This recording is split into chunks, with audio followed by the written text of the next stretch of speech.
Assalamu alaikum, dear students. Today we will discuss lecture 2 of this chapter, weavers, iron smelters, and of this chapter lecture 2 class 8th history.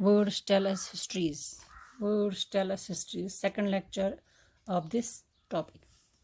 European traders first encountered fine cotton cloth from India carried by Arab merchants in Mosul in present day Iraq.